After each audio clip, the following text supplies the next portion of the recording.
Hello friends, welcome back. In this tutorial we will learn testing for conflict serializability of a schedule. So in this tutorial we will learn if a schedule is given to us, how we can test that the given schedule is conflict serializable or not. For this we will study an algorithm. This algorithm will construct a graph corresponding to a given schedule, and if that graph contains a cycle, then the given schedule is not conflict serializable. So let us start the algorithm for testing conflict serializability of a schedule S. So the first step is we have to create a node labeled Ti for each transaction Ti which is participating in this schedule S. Now see the second step.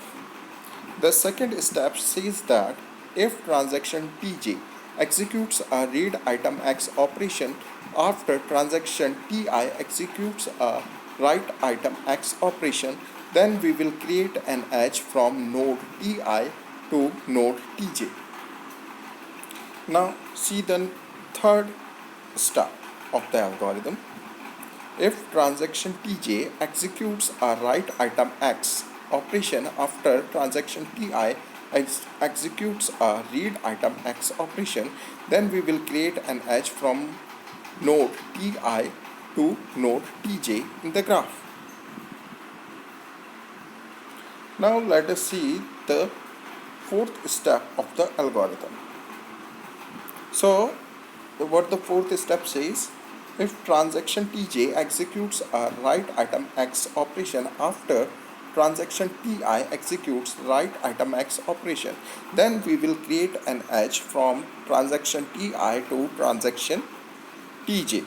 Right, it means we will create an edge from node Ti to node Tj in the graph.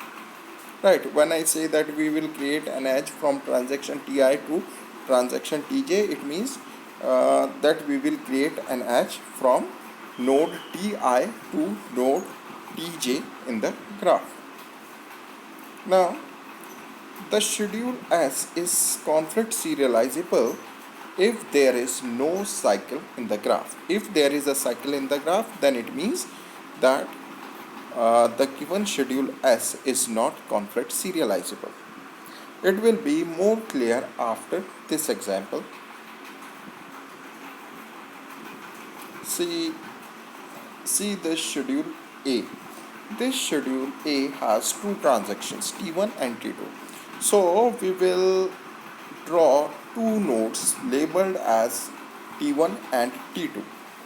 Right, because there are two transactions in this schedule A, T1 and T2. Now see here,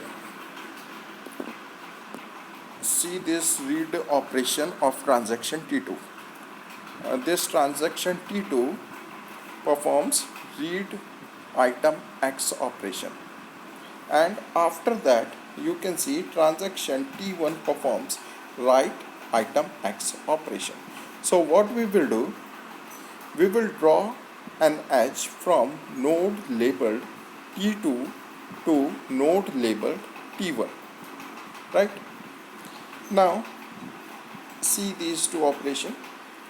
First, transaction T1 performs write item X operation, and after that transaction T2 performs write item X operation. So what we will do, we will draw an edge from node labeled T1 to node labeled T2.